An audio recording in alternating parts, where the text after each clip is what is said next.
નમસ્કાર દર્શક મિત્રો, હું શીતલ મહેતા ન્યૂઝ ઓફ કચ્છમાં આપનું સ્વાગત છે। જોઈએ આજના સમાચાર।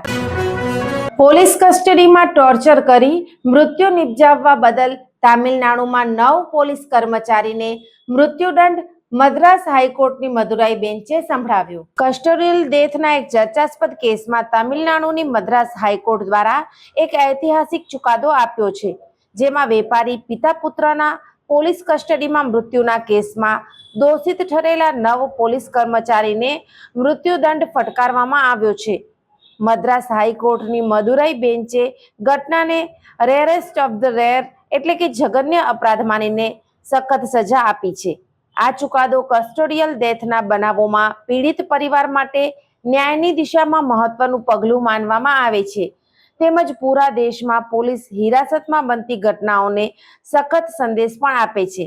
આ ચુકાદો 6 વર્ષ સુધી ચાલેલી લાંબી ટ્રાયલ બાદ આપવામાં આવ્યો છે। સુનાવણી first additional district and sessions જજ જે મુથુકુમારનની અદાલતમાં થઈ હતી, જેઓએ તમામ 9 આરોપીને હત્યા અને અન્ય સંબંધિત ધારાઓમાં દોષિત ઠેરવ્યા હતા।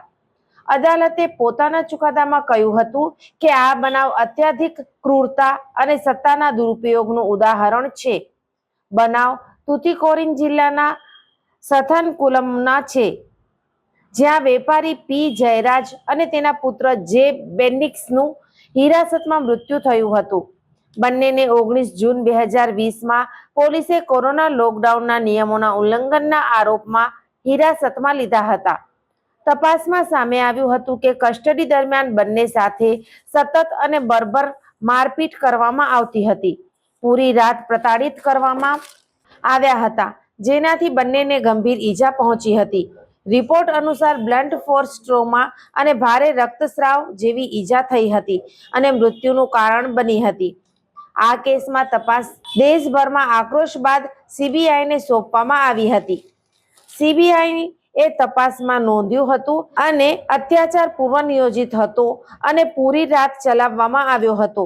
તપાસ એજન્સીએ દલીલ કરી હતી કે આરોપીઓએ જાણી જોઈને બનાવને અંજામ આપ્યો હતો। આ માટે વધુમાં વધુ સજા મળવી જોઈએ। દર્શક મિત્રો, આજે તારીખ 7 એપ્રિલ 2026 આ હતા આજના સમાચાર। આવતીકાલે ફરી મળીશું, ત્યાં સુધી મને રજા આપશો। નમસ્કાર।